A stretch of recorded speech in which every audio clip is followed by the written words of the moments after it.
नमस्कार दोस्तों, मेरे YouTube channel ABC smart classes में आपका स्वागत है। अगर आपको हमारी वीडियो पसंद आती हैं तो प्लीज़ लाइक करें, शेयर्स करें एंड सब्सक्राइब करें। बेल आइकन दबाना ना भूलें।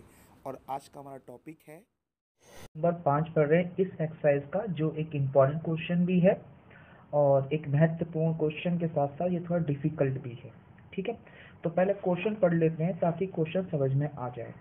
इसमें लिखा है क्वेश्चन 5 के अंदर कि एक कंपनी ने यदृच्छा 2400 परिवार चुनकर एक घर की आय स्तर और आय मतलब सैलरी और वाहनों की संख्या के बीच संबंध स्थापित करने के लिए उनका एक सर्वेक्षण किया गया। मतलब उनका एक तरह से जांच की गई, या आप कह सकते हो ना, आंकड़े इकट्ठे किए गए हैं। एकत्र किए गए आंकड़ों के नीचे सारणी में दिए हुए हैं। ये आपकी सारणी में कुछ आंकड़े दे रखे हैं, देख लीजिए। जैसे इसमें सैलरी को बांटा गया है 7,000 से कम, 7,000 से 10,000, 10,000 से 13,000 और 13,000 से 16,000 और 16,000 से अधिक। ठीक है, उसमें वाहन की काउंटिंग की गई है, जिनके पास जीरो का मतलब जिनके पास एक भी वाहन नहीं है, एक का मतलब जिनके पास ठीक ठीक एक ही वाहन है, और दो वाहन का मतलब उनके पास ठीक ठीक दो, सिर्फ दो ही वाहन होने चाहिए, और दो से अधिक। वाहन का मतलब यहाँ पे आप स्कूटर, कार्स वगैरह ले सकते हो, इसकी कोई डिटेल नहीं दे रखी है। तो वाहन मतलब मेरे लिए एक चलने वाला, मतलब कोई वाहन है इसके अंदर। ठीक है, अब इसके अंदर क्वेश्चन ऐसे पूछे जाएंगे, जैसे कि आपका पहले से 5 क्वेश्चन दे रखे हैं आपके, कि आय 10,000 से 13,000 रुपये प्रति माह है जिनकी आय, और उनके पास ठीक ठीक दो वाहन हो। अब देखो बेटा, 10,000 से 13,000 के बीच का पैटर्न जो कैटेगरी है वो तो ये आ गई, और ठीक ठीक दो वाहन ये आ गए, तो ये दोनों 29 पे मिल रहे हैं। तो मेरी वैल्यू जो है 29 हो जाएगी डायरेक्टा, और बटे में आपको 2400 मिल जाएगा, जो कि टोटल परिवार है। ठीक है, ऐसे ही इसके कुछ मिला के 5 क्वेश्चन है, जिसको हम क्वेश्चन के साथ साथ मतलब पढ़ते रहेंगे और आपके आपका आंसर करते रहेंगे। ठीक है, तो सबसे पहले हम क्वेश्चन नंबर 5 का हल लिख लेते हैं। और हम यहाँ सबसे पहले क्या लिखेंगे? कुल परिवारों की संख्या। कुल परिवारों की संख्या कितनी दे रखी बेटा? 2400। ठीक है, अब पहला वाला क्वेश्चन पढ़ते हैं। पहला वाला कहता है कि जिनकी आय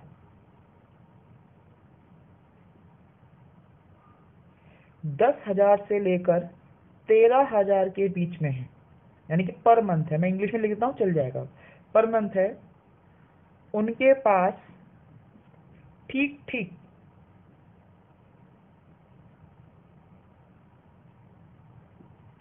दो वाहन है। तो उनका परिवार कितना है बेटा? मैंने बताया अभी 29, तो आप लिखोगे 29, यानी कि 29। अब इसकी प्रैक्टिकल लिखेंगे PE1। मैंने आपको कहा था कि आप E1 से काम चल जाएगा, आपसे कोई प्रॉब्लम नहीं होगी, आपने बेसिक क्लास ली होगी। तो इसका PE1 हो जाएगा 29 बटे में 2,400, मतलब 2400। अगर ये कटता है तो ठीक है, अगर नहीं कटता है तो आप यहीं पे इसको छोड़ दें। ठीक है, अब दूसरा क्वेश्चन पढ़ते हैं। इसका दूसरा क्वेश्चन कहता है कि जिनकी आय प्रति माह रुपए 16 या उससे अधिक है और उसके पास ठीक एक वाहन हो। मतलब आय तो 16,000 से अधिक होनी चाहिए और उनके पास ठीक एक वाहन हो। तो 16,000 से अधिक तो ये वाली वैल्यू आ रही है, दिख रही है आपको पूरी की पूरी, और एक वाहन होना चाहिए, एक वाहन वाला ये रहा। तो ये जो वैल्यू है वो आपको यहाँ लाई करेगा, दिख रहा है आपको ये वाली, क्योंकि 16,000 और एक के बीच में जैसे हमने ग्राफ बनाया था उसी तरीके से ये बन जाएगा। तो हम यहाँ पे लिखेंगे ऐसे परिवार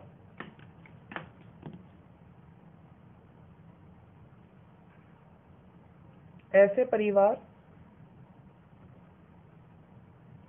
जिनकी आय 16,000 से अधिक है। ठीक है, और ठीक ठीक एक वाहन है, क्योंकि एक वाहन के बारे में पूछा गया सुना बस खाली, तो वो है कितने? 569। तो इसका आंसर क्या होगा? PE2 बराबर होगा 569 बटे में 2400। तो ये तो कटेगा नहीं, इसलिए इसको यहीं पे छोड़ देंगे हम। ठीक है, अब हम थर्ड क्वेश्चन पढ़ रहे हैं। इसका थर्ड क्वेश्चन कहता है कि जिनकी आय 7,000 प्रति माह से कम है और उसके पास कोई वाहन नहीं है, सैलरी 7,000 या उससे कम होनी चाहिए और कोई वाहन नहीं होने चाहिए। तो देखो 7,000 से कम ये रहा और कोई वाहन नहीं है, कितने हैं, जीरो में कितना आ रहा है सीट के अंदर, 10। तो आप सीधे डायरेक्ट भी लिख सकते हो कि PE2 के अंदर PE3 सॉरी थर्ड में डायरेक्ट आंसर लिख सकते हो 10/2400, पर मुझे कराना पड़ रहा है इसलिए मुझे लिखना है, वरना आप डायरेक्ट कर सकते हो आंसर PE3 करके सीधे सीधे, ठीक है। बट मैं लिख देता हूँ इसके अंदर आंसर के हिसाब से, ऐसे परिवार जिनकी आय 7,000 से कम है और कोई वाहन नहीं है,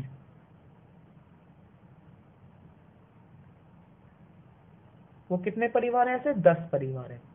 तो PE3 बराबर हो जाएगा 10/2400, ये कट जाएगा, 0 से 0 कट गया, आ गया 1/240, ठीक है। अब करते हैं इसका फोर्थ पार्ट। फोर्थ पार्ट कहता है, थोड़ा इसको स्मॉल करना कि आय 13,000 से 16,000 पर मंथ हो और उसके पास 2 से अधिक वाहन है। 13,000 से 16,000 पर मंथ हो और उसके पास 2 से अधिक वाहन है।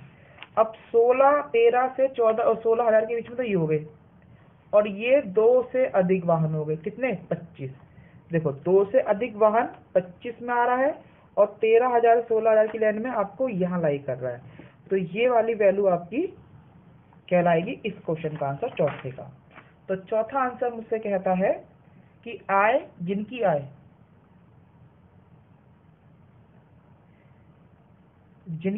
13,000 से लेकर 16,000 के बीच में है तथा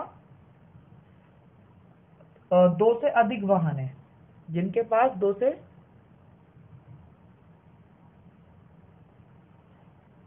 अधिक वाहन है, वो परिवार कितने हैं, वो है 25 परिवार।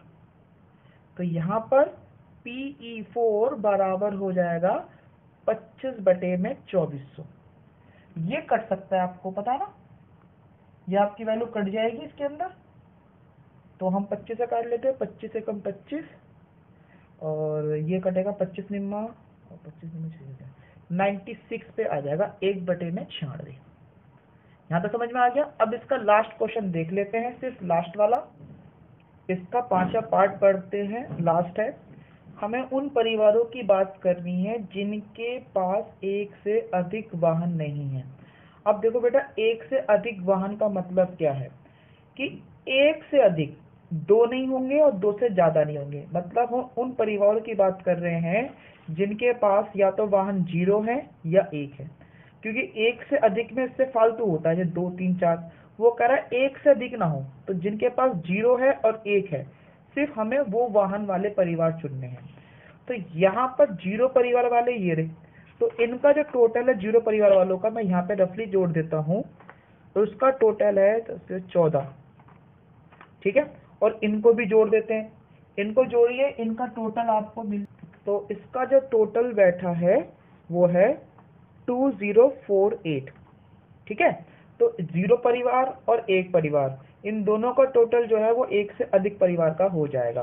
तो अब हम क्वेश्चन लिखेंगे, जिनके पास 1 से अधिक वाहन नहीं है, वह है 14 + 248, ठीक है, 14 + 248, यानी कि E5 बराबर हो जाएगा 262, मैंने गलत कर दी यहाँ पर, 2062/2400, ठीक है।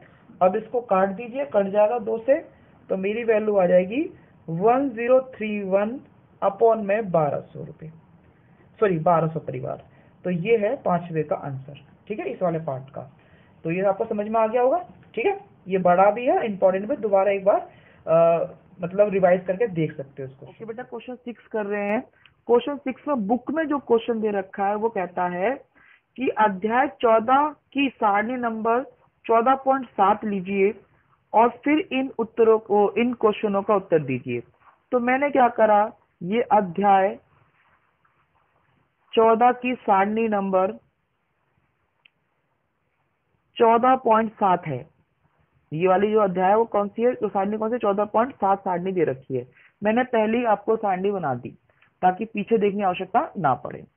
इसको देखते हुए आपको इसके आंसर देने हैं। जैसे पहला क्वेश्चन है कि गणित के अंक दे रखे हैं और ये गणित के अंक में प्राप्त करने वाले बच्चों की संख्या 0 से लेकर 20, 20 से लेकर 30, 30 से लेकर 40, ये आपके मार्क्स दे रखे हैं कि जिन्होंने 20 जो है वो मैंने उस क्वेश्चन में समझाया था आपको।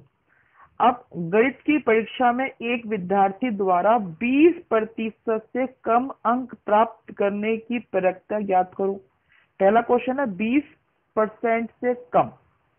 दूसरा है एक विद्यार्थी द्वारा 60% या इससे अधिक प्राप्त करने की प्रक्रिया भी ज्ञात करो।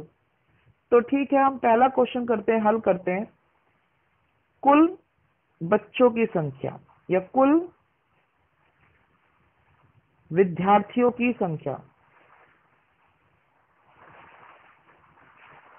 कितना दे रखा है बेटा, 90 दे रखा है। 20% से कम अंक प्राप्त करने वाले विद्यार्थियों की संख्या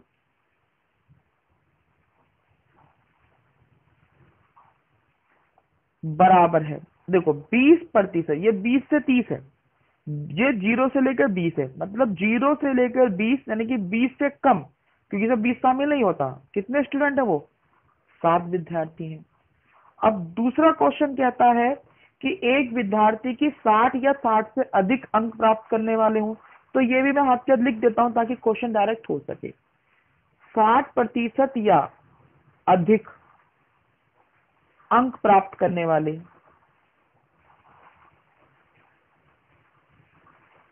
विद्यार्थी। अब देखो 60 या अधिक, 60 ये रहा और 70 से अधिक ये रहा। क्या 70 60 से अधिक है या नहीं है? हाँ है, क्योंकि 60 में जो 70 है वो भी 60 से अधिक है और ये पूरी वैल्यू भी 60 से अधिक है। तो यहाँ पे वो हो जाएगा 15 जमा में 8, मतलब 23 ऐसे बच्चे हैं जिन्होंने 60 से अधिक अंक प्राप्त किए हैं। अब हम क्वेश्चन शुरू करते हैं। सबसे पहले प्रोबेबिलिटी ऑफ E1। E1 मतलब पहला सवाल, 20% से कम अंक प्राप्त करने वाले बच्चे कितने थे, 7 बटे में 90। कटता है तो काट दीजिए, वरना यही आपका आंसर हो जाएगा। ये है आपका पहले का आंसर। दूसरा इसका आंसर है कि 60 से अधिक, 60 या 60 से अधिक प्राप्त करने वाले, यानी कि प्रोबेबिलिटी ऑफ E2 बराबर है 23 बटे में 90। ठीक है, समझ में आ गया? कटता है तो काटना, वरना मत काटना इसको। तो इसमें इतना डिटेल करने की जरूरत नहीं है, इतना काम से आपको नंबर मिल जाएंगे, 2 नंबर इसमें बच जाते हैं आपके। ओके, इसका हम 7वां क्वेश्चन पढ़ रहे हैं। सांख्यिकी के बारे में विद्यार्थियों का मत जानने के लिए 200 विद्यार्थियों का सर्वेक्षण किया गया, मतलब उनको हमने सर्वे किया गया। प्राप्त आंकड़ों को नीचे दिए गई सारणी में लिख दिया गया है। मतलब जो सांख्यिकी को पसंद करते हैं वो 135 लोग हैं, और जिनको बच्चे हैं, और जिनको पसंद नहीं करते वो सिर्फ 65 लोग हैं। अब प्रक्रिया ज्ञात कीजिए कि यदीक्षा चुना गया विद्यार्थी, यदीक्षा मतलब रैंडमली, ये मैंने पहले ही आपको बताया था, रैंडमली। रैंडम मतलब किसी भी एक बच्चे को क्लिक कर मतलब आपको चूज कर लिया। जैसे कि आपके स्कूल में 40 बच्चे हैं, मैं किसी बच्चे को खड़ा करके बोलता हूँ भाई आपको क्या आंसर आता है, इसका आंसर आता है, उसको बोलते हैं रैंडमली चुनना। तो पहला क्वेश्चन है सांख्यिकी पसंद करते हैं और सांख्यिकी पसंद नहीं करते हैं। तो मेरा सबसे पहले हल में क्या लिखूंगा, कुल विद्यार्थियों की कुल संख्या।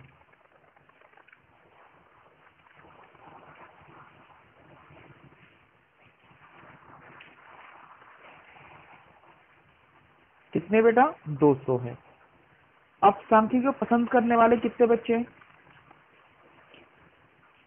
सांख्यिकी को पसंद करने वाले बच्चे हैं 135, और सांख्यिकी को मतलब और सांख्यिकी को नापसंद करने वाले, वो है आपके बेटा 65 स्टूडेंट। ठीक है, तो ये मुझे उसमें संख्या दिख गई है कि विद्यार्थी कुल संख्या 200 है, पसंद करने 135 है और सांख्यिकी को नापसंद करने वाले 65 है।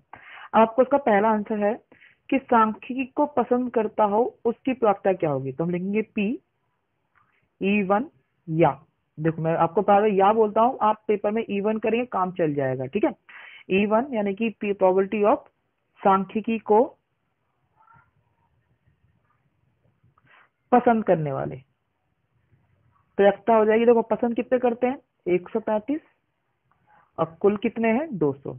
फॉर्मूला आपको याद है, फॉर्मूला आपको याद है तो आप इसको यूज कर सकते हैं और इस लिख सकते हैं, वरना डायरेक्ट क्वेश्चन को कर सकते हैं, इसमें कोई बड़ी बात नहीं है। ठीक है बेटा। अब दूसरा, हाँ इसे काटना चाहे काटना पड़ेगा आपको, तो किस किस से कटेगा ये देखते हैं फटाफट से। पहले 5 से काट लेते हैं, तो ये हो गया 5 दूनी 10, 5 सत्ते 35 और ये 5 चौक 20 और 0, आंसर हो गया 27/40। अब दूसरा पार्ट है इसका PE2 यानी कि प्रोबेबिलिटी, जो सांख्यिकी को पसंद ना करे।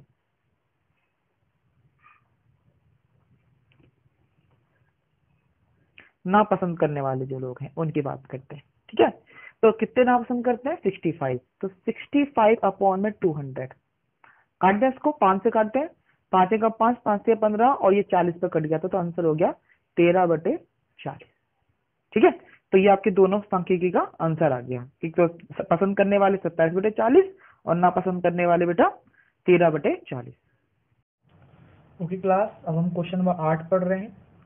क्वेश्चन नंबर 8 कहता है कि प्रश्नावली 14.2 का प्रायिकता क्या होगी कि इंजीनियर, अब आपको ध्यान रखना है 14.2 में एक इंजीनियर वाला क्वेश्चन था।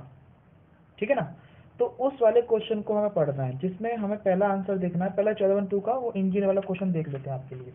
जब हमने जो वीडियो बनाई थी उसमें इंजीनियर क्वेश्चन जो था वो दूसरा क्वेश्चन था, जिसमें 40 इंजीनियर के उनके आवास स्थान के कार्य स्थल के किलोमीटर की दूरियां दे रखी थी, 5 से 3, 10, 20 इस तरह से आपको दे रखी थी इस वाले क्वेश्चन के अकॉर्डिंग। ठीक है, इसका मुझे तालिका बनानी थी जो मैंने बताई 5 से 7, 5 से 10, 10 से 15, तो मुझे इसको यूज करते हुए क्वेश्चन का आंसर देना है जो मेरा 8वां क्वेश्चन, मतलब वो जो क्वेश्चन था आपका दूसरा क्वेश्चन 14.2 के, उसके मैंने डेटा यहाँ पे कॉपी कर लिए हैं, जिससे मुझे बार बार पीछे देखने की आवश्यकता नहीं पड़ेगी। अब हम इसका पहला क्वेश्चन पढ़ते हैं। पहला क्वेश्चन कहता है, पहले तो उत्तर लिखते हैं, हल करते हैं और उसमें लिखते हैं इंजीनियरों की संख्या, कुल इंजीनियरों की संख्या।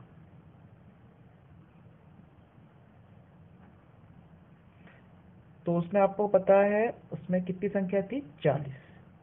ठीक है, अब पहला सवाल का आंसर आता है, अपने कार्यस्थल से 7 किलोमीटर से कम दूरी रहती है। मतलब आपको पहले उन परिवारों की संख्या बतानी है जिनका घर जो है वो 7 किलोमीटर से कम है। तो जिनका या जिनके घर से, जो भी आप सोच सकते हो, जिनके घर से कार्यालय 7 किलोमीटर से कम है, वो कितने परिवार हैं चेक करते हैं। 7 से कम में 7 शामिल नहीं होगा, ये ध्यान रखना, 7 से कम बोला है। ठीक है, लेस देन 7, तो इसमें परिवार है 1, 2, 3, 4, सॉरी ये नहीं है, 4, 5, 6, 7, 8 और 9, मतलब ये परिवार है 9। ठीक है, तो मैं इसका सीधे सीधे दूसरा पार्ट भी कर देता हूं, जिसमें बोला है अपने कार्यस्थल से 7 किलोमीटर या उससे अधिक दूरी पर हो। तो 7 किलोमीटर से अधिक दूरी पर कार्यालय, वो जो परिवार है कितने, देखो बेटा ये 40 परिवार हैं, 40 में से 9 परिवार 7 किलोमीटर से कम रहते हैं, तो बचे हुए जो परिवार है वो 7 किलोमीटर से ज्यादा होंगे, क्योंकि यहाँ पे लिखा 7 किलोमीटर या इससे अधिक, मतलब 7 किलोमीटर उसमें शामिल हैं। तो मैं सीधे सीधे डायरेक्ट कर देता हूँ 31, 40 में से 9 गए तो आपके 31 परिवार ऐसे हैं जिनका जो है कार्यालय 7 किलोमीटर या अधिक दूरी पर है। ठीक है, तो पहला आंसर था हमारे पास प्रोबेबिलिटी ऑफ E1। वो आपको फॉर्मूला पता है ना, संभावित संभावना फॉर्मूला लिखना चाहो लिख सकते हो, नहीं तो आपकी मर्जी है। अनुकूल परिणाम वाला मैं डायरेक्ट क्वेश्चन कर रहा हूँ। इसका आंसर होगा 9/40। कटता है इसको काट दीजिए, वरना यहीं का आंसर छोड़ दीजिए। फिर इसका दूसरा क्वेश्चन का आंसर है, जिसका परिवार जो है जिसका कार्यालय स्थान जो है 7 किलोमीटर या अधिक दूरी पर कार्यालय हो। तो कितने परिवार इसके अंदर बेटा आपके? 31। तो आंसर आएगा 31/40। ठीक है, अब रह गया इसका थर्ड क्वेश्चन। थर्ड क्वेश्चन कहता है कि अपने कार्यालय से आधा किलोमीटर या इससे कम दूरी पर रहते हैं। तो मेरा तीसरा सवाल है, वो परिवार जिनका कार्यालय से दूरी